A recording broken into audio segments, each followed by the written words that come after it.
नमस्कार, राम राम, आदाब, सत श्री अकाल। कैसे हो दोस्तों? आज फिर से मैं आपके लिए लेके आया हूँ द हिंदू वोकैबलरी 20 जनवरी 2026 का। देखते हैं इसमें कुछ ऐसे वर्ड्स जो आपके एग्ज़ाम में काम आएंगे, चाहे आप एसएससी का दें, बैंकिंग का दें, सीडीएस, एनडीए, एफ कैट या सीयूईटी, कैट, क्लैट, उसमें आपको ये वर्ड्स मिल जाएंगे। और देखते हैं, आज नज़र मारते हैं क्या है हमारे द हिंदू के कुछ इंपॉर्टेंट वर्ड्स जो मैंने स्पेशली आप लोगों के लिए पिक किए हैं ताकि आप इनसे एग्ज़ाम में फ़ायदा उठा सको। और एक चीज़ और बता दूं, इस वीडियो को ज़्यादा लोगों को शेयर मत करना। अगर शेयर कर दिया तो आपका पड़ोसी आपसे ज़्यादा नंबर ले आएगा अगर उसने सीरियसली ये वीडियो देख लिया तो। इसीलिए बता रहा हूँ, अपने तक रखिए, ये गुप्त वीडियो है, ठीक है। चलिए दोस्तों, शुरू करते हैं। पहला वर्ड है फ्रे। फ्रे का मतलब क्या होता है? प्रतिस्पर्धा, उधड़ना या बिगड़ना। इसको किसी भी तरीके से इस्तेमाल किया जा सकता है। अगर मान लीजिए हमारा country India got into a फ्रे ऑफ बिकमिंग सुपर पावर, तो इस तरह से हम फ्रे को यूज़ कर सकते हैं। बाकी किसी चीज़ के हालात बिगड़ जाना या फिर किसी कपड़े का उधड़ जाना, वो फ्रे उससे इस्तेमाल किया जाएगा। लेकिन जनरली हम एग्ज़ाम में पहले वाला जो मीनिंग है उसके लिए हम फ्रे को इस्तेमाल करेंगे। लेकिन आपको बाकी मीनिंग भी पता होने चाहिए, तो इसीलिए मैंने उनको भी यहाँ लिखा है। अगला जो हमारा वर्ड है वो है डिस्पैरेजिंग। डिस्पैरेजिंग का मतलब होता है अपमानजनक। दोस्तों, आप लोगों ने देखा होगा कि कई बार पॉलिटिशियंस एक दूसरे पे डिस्पैरेजिंग कमेंट्स करते हैं। इसका मतलब अपमानजनक टिप्पणियां करते हैं, तो वो यही डिस्पैरेजिंग कहलाता है। आगे हमारा जो वर्ड है वो है बोल्स्टर। बोल्स्टर का मतलब होता है मजबूत करना या समर्थन देना। जैसे कि इंडिया रशिया के साथ अपने जो टाइज हैं, अपने जो रिश्ते हैं, रिलेशंस हैं, उनको बोल्स्टर कर रहा है उसका ऑयल लेकर। India is bolstering its relations with Russia by purchasing oil. तो इस तरह से बोल्स्टर का हम इस्तेमाल करते हैं सेंटेंस में। और बोल्स्टर का मतलब, अब जैसा कि आप समझ चुके हैं, मैंने बताया, मजबूत करना या समर्थन देना। अगला जो वर्ड है वो है स्ट्रिंजेंट। दोस्तों, स्ट्रिंजेंट का मतलब होता है कठोर या सख्त। ये थोड़ा थोड़ा आपको स्ट्रिक्ट जैसी वाइब देगा। तो स्ट्रिक्ट का मतलब भी कठोर या सख्त होता है, तो इस चीज़ से आप इसको अपने दिमाग में याद कर सकते हैं। दोस्तों, एक चीज़ मैं बता दूं, आप सोचते होंगे मैं हर वर्ड के लिए निमोनिक क्यों नहीं दे रहा हूं।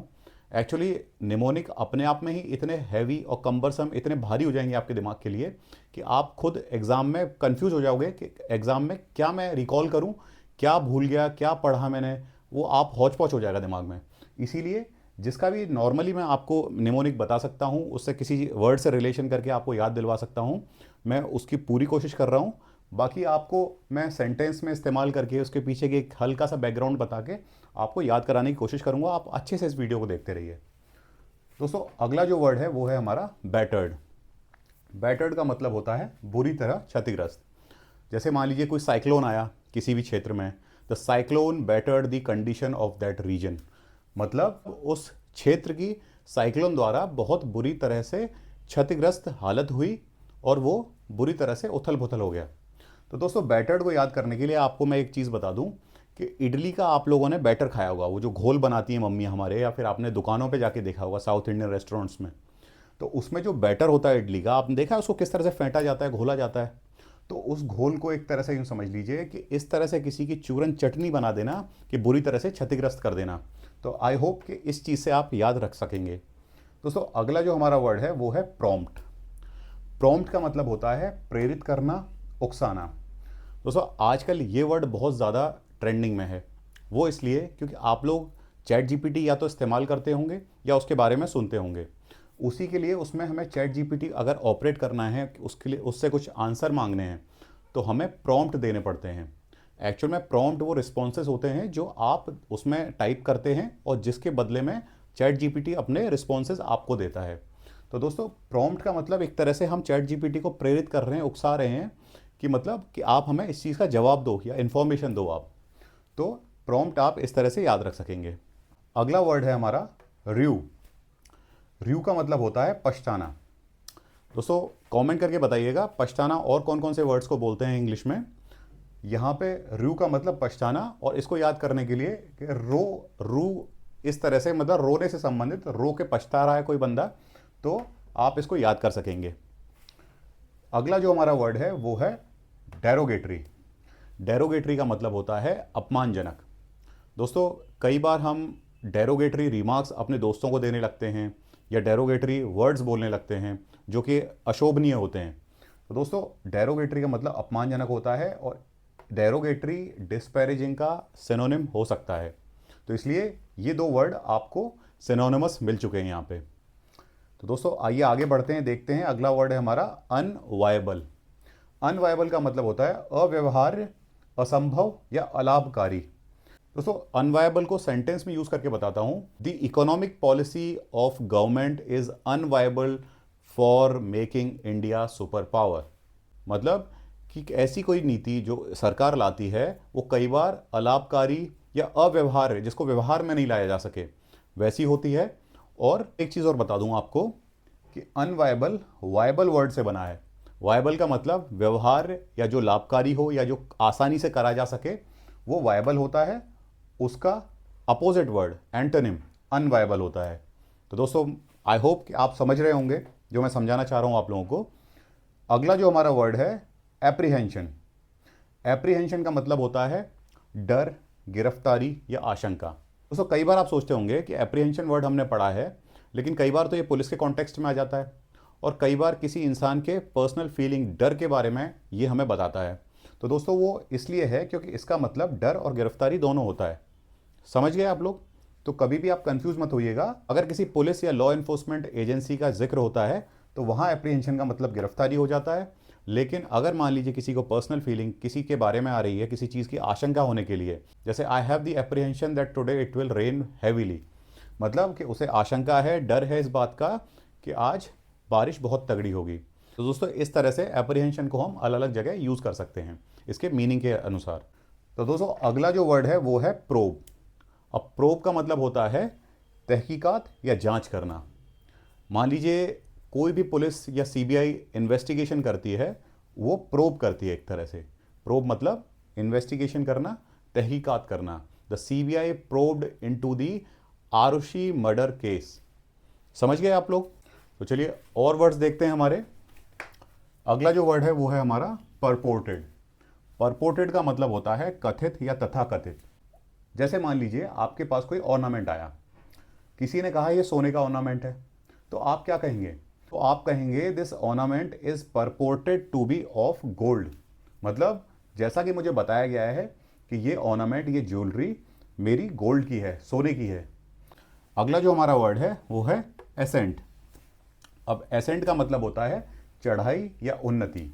इसका एक एंटोनिम होता है, वो बिल्कुल इससे मिलता जुलता है, वो होता है डिसेंट।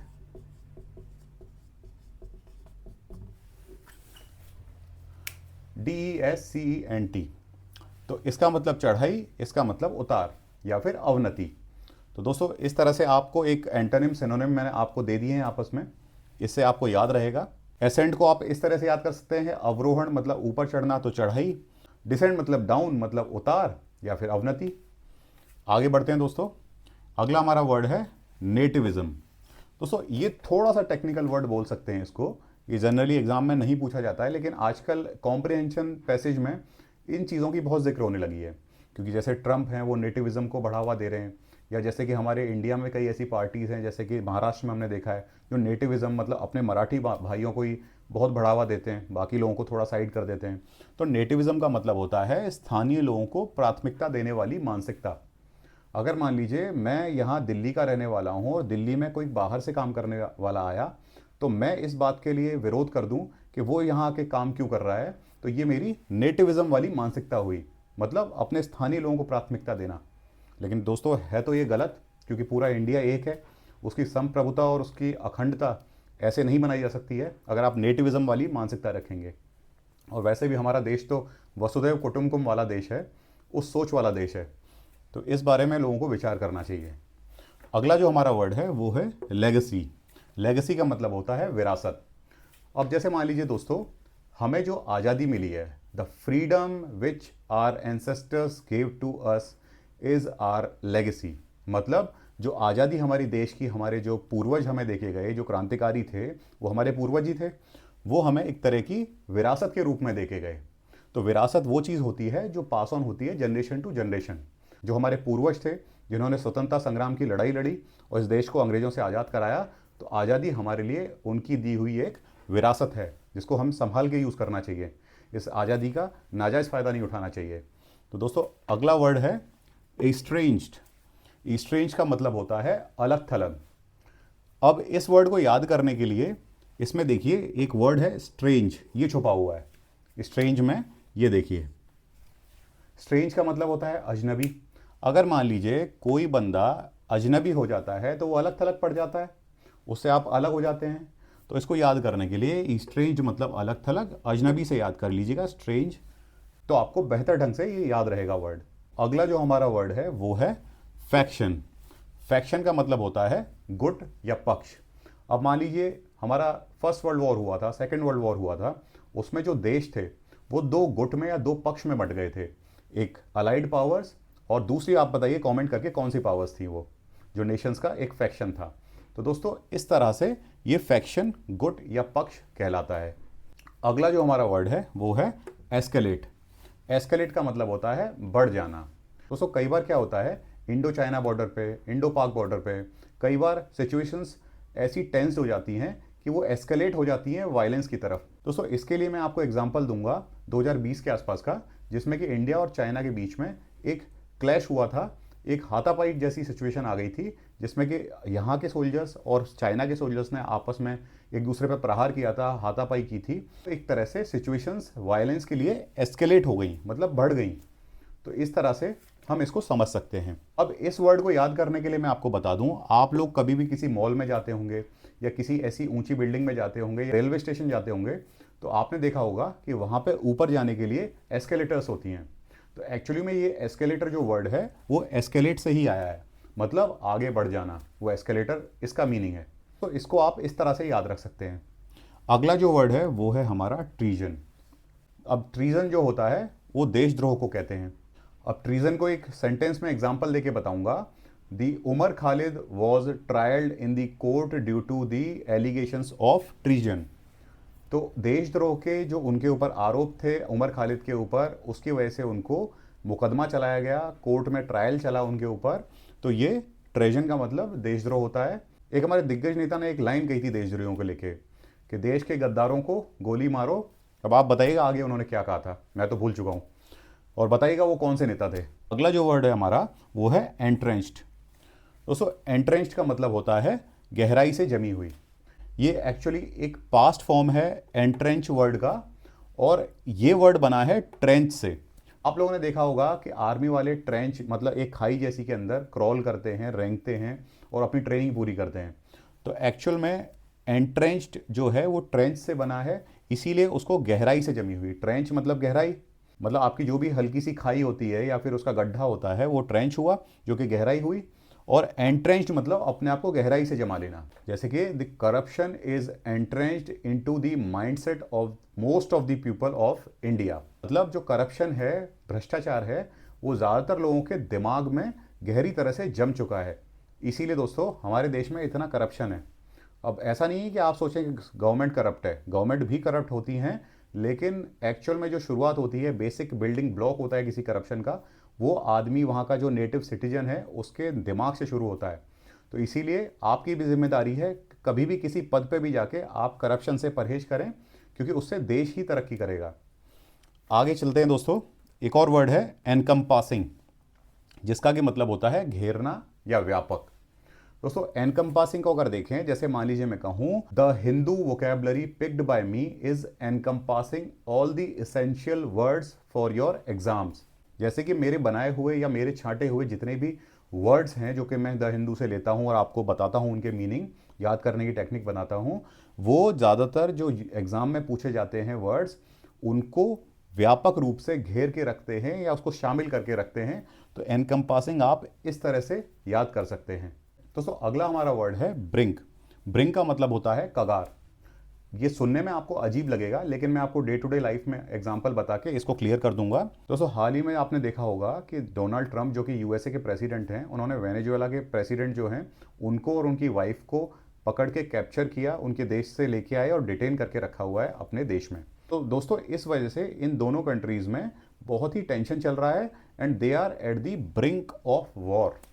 वैसे वॉर होगा नहीं, लेकिन मैंने आपको एग्जाम्पल के साथ देने के लिए समझा दिया, क्योंकि बेचारे वेनेजुएला में क्या बचेगा अगर वो यूएसए के साथ लड़ने लगेगा। तो ब्रिंक का मतलब कगार मतलब किसी ऐसी हद तक पहुंच जाना कि वो चीज़ ऐसी होने लगे कि बस अब उसके होने की संभावना है। तो आप समझ गए कि ब्रिंक का मतलब कगार होता है, और कगार मैंने आपको अच्छे से समझा ही दिया है। अगला हमारा वर्ड है इम्पोवरिश्ड। इम्पोवरिश्ड का मतलब होता है दरिद्र, निर्धन या गरीब। United Nations sent aid to impoverished country like Somalia. मतलब जो यूनाइटेड नेशन, संयुक्त राष्ट्र की जो एक संगठन है, वो सहायता भेजता है, एड भेजता है इम्पोवरिश्ड कंट्रीज, मतलब दरिद्र, निर्धन या गरीब कंट्रीज जो है सोमालिया टाइप की, उनके लिए, ताकि वहाँ के लोग सही से रह पाएँ, उनको बेसिक फंडामेंटल चीज़ें मिल पाएँ। तो अभी जाइएगा मत, अभी और भी वर्ड्स हैं हमारे, आपको लग रहा है वो ख़त्म हो गए, लेकिन अभी चुटकी बजाते ही वो वर्ड्स आने वाले हैं अब। तो अगला जो हमारा वर्ड है वो है फ्लरिश। फ्लरिश का मतलब होता है फलना फूलना। फ्लरिश को अगर याद करना है तो मैं आपको बता दूं, FLOUR। अगर आप देखेंगे तो इसका मतलब क्या होता है? इसका मतलब होता है आटा। फ्लोर मिल जो हम जानते हैं, आटा जब आदमी खाएगा तभी तो फलेगा फूलेगा। तो फ्लरिश मतलब आटा खा के फल फूल गया बंदा। ये याद करने के लिए बता रहा हूँ, इसका कोई डिकोडिंग या फिर इसका कोई रूट वर्ड नहीं बता रहा हूँ आपको। फ्लरिश जो है इस तरह से आप याद रख सकते हैं, फलना फूलना। अगर इस वर्ड को सेंटेंस में यूज़ करूँ तो फ्लरिश को इस तरह से हम इस्तेमाल कर सकते हैं, India's business and economy flourished under the LPG policy of doctor Manmohan Singh. जो लिबरलाइजेशन, प्राइवेटाइजेशन और ग्लोबलाइजेशन डॉक्टर मनमोहन सिंह लाए थे, उसकी वजह से हमारे इंडिया का बिजनेस, इकोनॉमी फ्लरिश हुए थे, फले फूले थे। दोस्तों इस तरह से हम याद कर सकते हैं इसको। अगला जो हमारा वर्ड है वो है क्रिपल। क्रिपल का मतलब होता है अपंग बना देना, पंगु कर देना। मतलब एक तरह से किसी को लाचार छोड़ देना, असहाय छोड़ देना।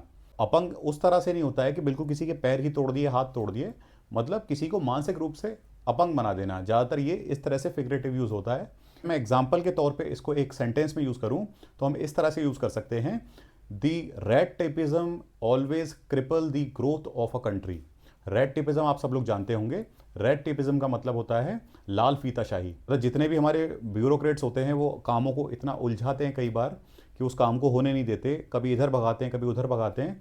और लाल फीताशाही उसी चीज़ को बोला जाता है, अगर मान लीजिए काम में जो डिले होता है वो लाल फीताशाही कहलाती है। मतलब ब्यूरोक्रेट्स पूरी तरह से हावी हो जाते हैं किसी तंत्र पे। अगला जो वर्ड है वो है हमारा फ्लिम्सी। फ्लिम्सी का मतलब होता है कमज़ोर। The advocate lost the case due to the flimsy arguments. मतलब जो वकील था, एडवोकेट था, लॉयर था, वो फ्लिम्सी आर्ग्यूमेंट्स मतलब कमज़ोर तर्कों की वजह से केस हार गया। दोस्तों इस तरह से इस वर्ड को यूज़ कर सकते हैं। अगला जो वर्ड है वो है इनकार्सिरेशन। इनकार्सिरेशन का मतलब होता है कारावास। किसी को जेल की सज़ा मिलती है। जैसे इसको एग्जाम्पल के तौर पे मैं बताऊं, the Nelson Mandela was incarcerated for 25 years into the jail. Nelson Mandela जिन्होंने आज़ादी की लड़ाई लड़ी थी साउथ अफ्रीका में, उनको 25 साल कारावास की सज़ा हुई थी, कारावास में रहे थे, वो इनकार्सिरेटेड हुए थे। समझ गए आप लोग? तो इनकार्सिरेशन का मतलब कारावास। अगला जो वर्ड है वो है हमारा रेजिलियंट। रेजिलियंट का मतलब होता है लचीला, सहनशील। तो इससे मिलता जुलता एक और वर्ड है जो इसी से डिराइव हुआ है, रेजिलियंस। हमने अक्सर सुना होगा कई पॉडकास्ट में, कई लोग बोलते हैं कि उस बंदे के अंदर काफ़ी रेजिलियंस है, इसीलिए वो अपने लो फेस से उठ के वापस जल्दी खड़ा हो गया। तो आप लोगों को भी वैसे रेजिलियंस ही होना चाहिए अपनी ज़िंदगी में। तो वो रेजिलियंस का ही फॉर्म रेजिलियंट है। रेजिलियंट को लचीला या सहनशील हम बोल सकते हैं कि वो बंदा इतना लचीला या इतना सहनशील था या इतना वापस उछालदार था, उसने अपने बुरे फेज़ को पार करके रेजिलियंस दिखा के और अपने आप को वापस खड़ा कर लिया। दोस्तों अगला जो हमारा वर्ड है वो है न्यूएंस। न्यूएंस का मतलब होता है सूक्ष्म भेद। सूक्ष्म भेद से मेरा मतलब है my all the lectures covers the nuances of English which are easily comprehensible to students. मतलब जो मेरे जितने भी लेक्चर्स होते हैं वो बड़े ही न्यूएंस भरे होते हैं, सूक्ष्म भेद, बारीकी जो होती है इंग्लिश की वो बताने वाले होते हैं, जो कि आसानी से समझे जा सकते हैं स्टूडेंट्स द्वारा। तो न्यूएंसेस का मतलब सूक्ष्म भेद, मतलब कोई एक बारीक जिसमें कोई अंतर होता है उसके बारे में। अगला जो वर्ड है हमारा है पर्श। पर्श का मतलब होता है शुद्ध करना या निकालना। तो आप लोगों ने पंचकर्म सुना होगा आयुर्वेदा में। पंचकर्म में आपने सुना होगा कि बॉडी को डिटॉक्सिफाई किया जाता है।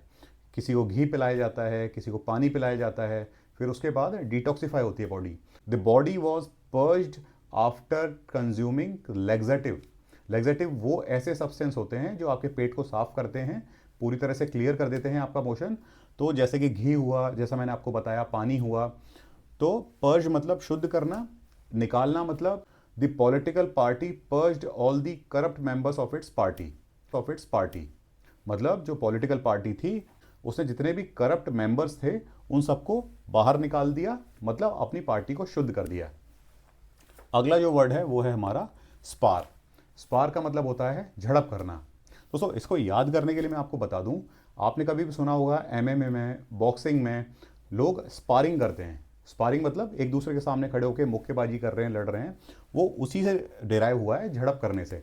मतलब किसी से मुक्काबाजी करना, झड़प करना, लड़ना, एक छोटी मोटी, वो स्पार कहलाता है। दोस्तों आप लोगों से पूछना चाहूँगा, आप में से कितने लोग स्पारिंग करते हैं बॉक्सिंग में या किसी भी मार्शल आर्ट में, और कितने लोग इस वर्ड को पहले से ही जानते थे। दोस्तों अगला जो हमारा वर्ड है वो है रिटेलिएशन। रिटेलिएशन का मतलब होता है प्रतिशोध, या फिर कह सकते हैं पलटवार। दोस्तों जैसा कि पहलगाम में हमारे यहाँ पे कई टूरिस्ट मारे गए थे इंडिया के आतंकवादियों द्वारा, वो आतंकवादी पाकिस्तान से आए थे। तो पाकिस्तानियों को सबक सिखाने के लिए इंडिया ने operation Sindoor as a retaliation launch किया, मतलब प्रतिशोध लेने के लिए, पलटवार देने के लिए। इस तरह से आप इसको याद कर सकते हैं। और आज के मैंने सारे वर्ड्स कंप्लीट कर दिए हैं। इन वर्ड्स का रिवीजन आप लोग कर लीजिएगा, आपको एग्जाम में बहुत काम आएंगे। वैसे मैं आपको एक बेसिक लिस्ट भी दूंगा वोकेबलरी की, जिसको आपको याद करना ही करना है। उसके बाद आपको इन सब चीज़ों को भी याद करना है। इनको पहले से ही आप याद करते चलें, बहुत ही अच्छा है। लेकिन वो ऐसे बेसिक वर्ड्स हैं जो कि बहुत सारे एग्जाम में, एसएससी हो, बैंकिंग हो, हमेशा घूम फिर के लौटते रहते हैं। तो उससे आप लोग बेनिफिट उठा सकते हैं और अच्छे मार्क्स स्कोर कर सकते हैं। तो दोस्तों कमेंट करके बताइएगा कि कैसा रहा आज का सेशन, और क्या इसमें सुधार की गुंजाइश हो सकती है, या फिर आप कुछ कमेंट करना चाहें, अपने सुझाव देना चाहें तो आप बिल्कुल दे सकते हैं। या आप कुछ पूछना भी चाहते हैं तो उसके लिए को रिप्लाई करने की पूरी कोशिश करूंगा। तब तक के लिए मिलते हैं अगले वीडियो में। जय हिंद।